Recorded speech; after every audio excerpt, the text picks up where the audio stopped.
September the 28th, 2008, Singapore. The first ever Formula One race held entirely at night, under floodlights, on the streets of one of the most spectacular cities in the world. On lap 14, a Renault driven by a 23-year-old rookie named Nelson Piquet Jr. loses control at turn 17 and slams into the wall. The safety car comes out. The race is thrown into chaos, and by the time it restarts, the entire complexion of the Grand Prix has changed completely. Fernando Alonso, who had pitted just moments before the crash under circumstances that seemed, at the time, almost suspiciously convenient, goes on to win the race. For an entire year, nobody questions it. It looks like racing. It looks like luck. It looks like the chaos that Formula One has always produced. It wasn't luck. It wasn't chaos.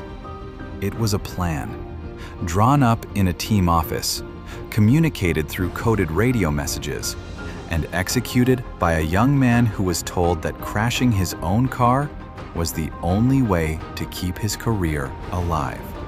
This is the story of the most twisted plan in motorsport history. And if conspiracies like this are what keeps you watching, subscribing means you'll catch every story we dig up next. To understand why this happened, you need to understand the pressure inside the Renault Formula One team in 2008. Renault had once been a dominant force. Fernando Alonso had won back-to-back world championships with the team in 2005 and 2006. But by 2008, the glory days were fading. The car was no longer competitive. Alonso, one of the most talented and most demanding drivers on the grid, was growing increasingly frustrated. And at the head of the team was a man named Flavio Briatore. Briatore was not a typical Formula One team principal. He had built his career in fashion and marketing before entering motorsport. He co-owned Benetton, ran modeling agencies, and cultivated an image as one of the most flamboyant, controversial figures in the paddock. He was known for his aggressive management style, his closeness to Alonso, and his reputation for doing whatever it took to win. Alongside Briatore was Pat Symonds, Renault's highly respected executive director of engineering, a man with decades of technical experience and a reputation until that point for integrity. Together, these two men ran Renault's racing operation, and by the middle of 2008, they were under enormous pressure to deliver results with a car that simply wasn't fast enough to win races on pure performance. Nelson Piquet Jr. was, in many ways, a name built for expectations he never quite lived up to. His father, Nelson Piquet Sr., was a three-time Formula One world champion, one of the most successful and respected drivers of the 1980s. The son carried that name into junior categories, into GP2, and eventually into a Renault seat in 2008. But the results weren't there. Piquet Jr. struggled to match his teammate Alonso's pace. He scored points occasionally, but he was, by his own admission, fighting for his seat for most of the season. Every race that went badly added pressure.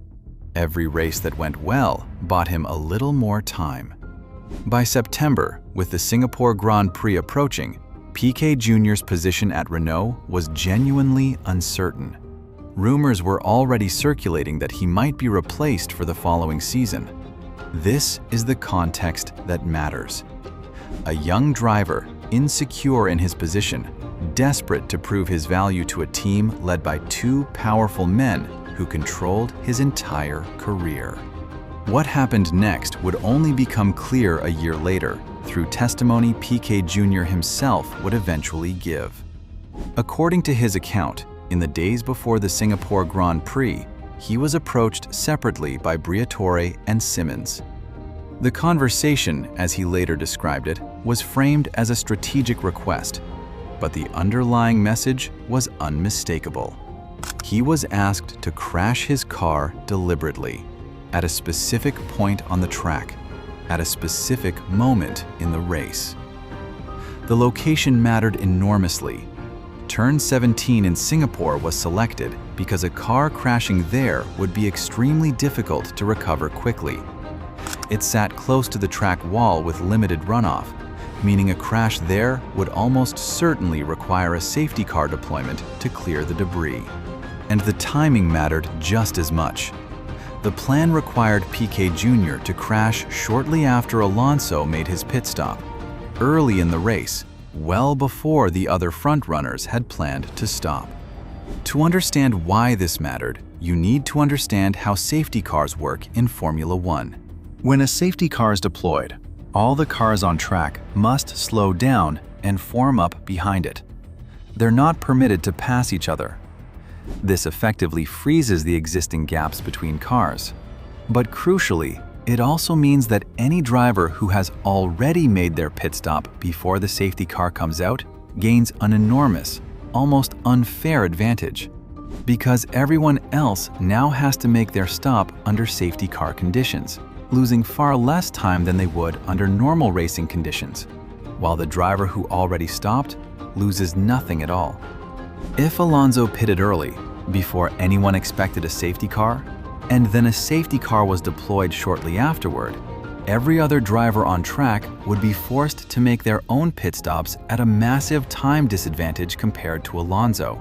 It was, in essence, a way of manufacturing a pit stop advantage that the car's performance alone could never have produced. Alonso had started the race in a disappointing 15th position, far too far back to challenge for victory through normal racing. The plan, if it worked, would manufacture a route to a win that pure pace could never deliver. On lap 12, Alonso pitted. It was an unusually early stop, and at the time, commentators and rival teams found it strange, but not alarming. Teams experiment with strategy. Early stops happen. 2 laps later, on lap 14, Piquet Jr.'s Renault hit the wall at turn 17. The safety car was deployed. And exactly as the plan had calculated, every other front-running driver was forced to make pit stops under safety car conditions, losing far more time relative to Alonso than they would have under green flag racing. When the race resumed and eventually finished, Fernando Alonso, who had started 15th, crossed the line in first place. It was being described in the immediate aftermath as one of the most remarkable strategic victories in recent Formula One memory. Pundits praised Renault's bold early pit call. They praised Alonso's composure. Nobody, not the FIA, not rival teams, not journalists, suspected that the crash which had triggered the entire sequence had been planned in advance. For an entire year, this story simply did not exist. The race results stood. Alonso's victory remained on the record books. Piquet Jr. continued driving for Renault into the following season, but his performances did not improve.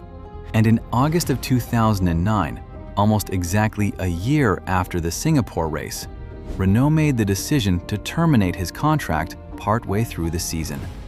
Piquet Jr. was, by multiple accounts, furious. He felt the team had used him, discarded him, and offered no loyalty in return for what he had done in Singapore the year before. And so he did something that would blow apart one of the most carefully guarded secrets in the sport's history. He told the FIA everything.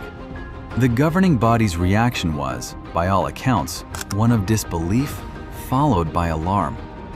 This wasn't a minor technical infringement or a disputed overtaking maneuver. This was an allegation that a Formula One team had deliberately orchestrated a crash, endangering a driver's safety and manipulating the outcome of a championship-counting race through a calculated, premeditated plan. The FIA launched a formal investigation. Telemetry data from Piquet Jr.'s car was examined. Radio communications were reviewed. And crucially, Piquet Jr. provided detailed testimony describing exactly how the conversations with Briatore and Simons had unfolded in the days before the race. The evidence, when assembled, was difficult to dispute. The early, unusual pit stop, the specific corner selected for maximum disruption, the timing that aligned perfectly with Alonso's stop. And now, a direct account from the driver who had executed the crash himself. In September of 2009, the FIA's World Motorsport Council convened a hearing in Paris. The findings were damning. The council concluded that Renault had indeed orchestrated the crash deliberately, and that this constituted one of the most serious breaches of sporting conduct in the history of Formula One. Flavio Briatore was banned from any involvement in FIA-sanctioned motorsport for life. Pat Symonds received a 5-year ban. Renault itself, as a constructor, was found guilty but received no further sporting penalty, largely because the team had already taken internal action, with both Briatore and Symonds departing the organization before the hearing concluded.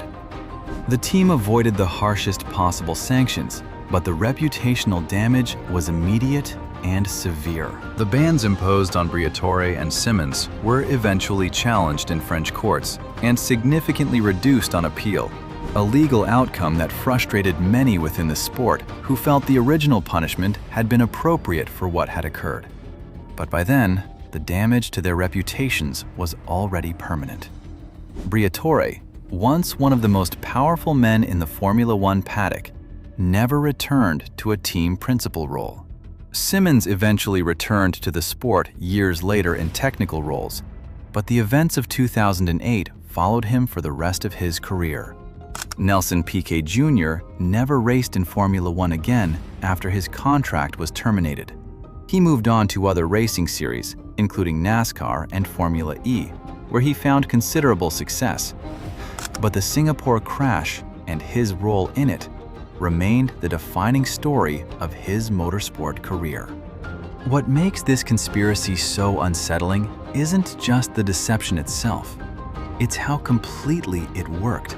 For an entire year, one of the most scrutinized sports in the world, covered by hundreds of journalists, analyzed lap by data engineers, watched by millions of fans who dissect every strategic decision in real time, simply did not detect that a race result had been manufactured through a deliberately staged accident.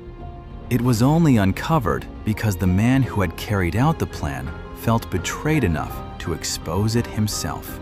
If Piquet Jr. had kept his seat at Renault for one more season, it's entirely possible this story would never have come out at all. If this story made you question everything you thought you knew about how races are really won, that's exactly the kind of thing this channel exists to dig into, and alike helps far more than you'd think. The Crashgate scandal, as it came to be known, fundamentally changed how Formula One's governing body approached race manipulation. New regulations were introduced requiring more rigorous scrutiny of safety car deployments and pit strategy in cases of suspicious incidents. Teams became acutely aware that radio communications and telemetry data could and would be examined retroactively if allegations ever surfaced. But perhaps the most lasting impact was psychological. Crashgate planted a permanent seed of doubt in how fans and journalists watch the sport. Every unusual crash, every oddly timed safety car, every driver who retires from a race under murky circumstances. All of it in the years since 2008 gets viewed through a slightly more suspicious lens. Because Formula One had always positioned itself as the pinnacle of precision, fairness, and engineering excellence, a sport where outcomes were determined by speed, strategy, and skill, not manipulation, Crashgate proved that under the right pressure, with the right incentives, even that carefully constructed image could be broken from the inside. Fernando Alonso, for what it's worth, was never found to have had direct knowledge of the plan. The FIA's investigation focused specifically on Briatore, Symonds, and Piquet Jr. Alonso's win in Singapore remains on the official record books to this day, an asterisk-free victory, despite everything that made it possible. Which raises an uncomfortable question that the sport has never fully answered. If a race result can be manufactured this completely and remain unchallenged for a full year, how many other moments in motorsport history, moments we've never questioned, moments we've celebrated as pure racing brilliance, might not be entirely what they appeared to be? We may never know, but Singapore 2008 remains the one time we found out for certain. A 23-year-old driver fighting to keep his job. Two powerful men willing to risk everything to manufacture a win. And a sport that prides itself on precision, completely fooled for an entire year. That's the story of the darkest conspiracy Formula One ever tried to bury. And it's a reminder that behind the speed, the glamour, and the engineering brilliance, there are still human beings making decisions under pressure. Some of those decisions are heroic. This one wasn't. If you made it this far, you clearly care about the stories most people never hear. So do us a favor and hit that subscribe button, because there are plenty more conspiracies like this one still waiting to be told. See you in the next one.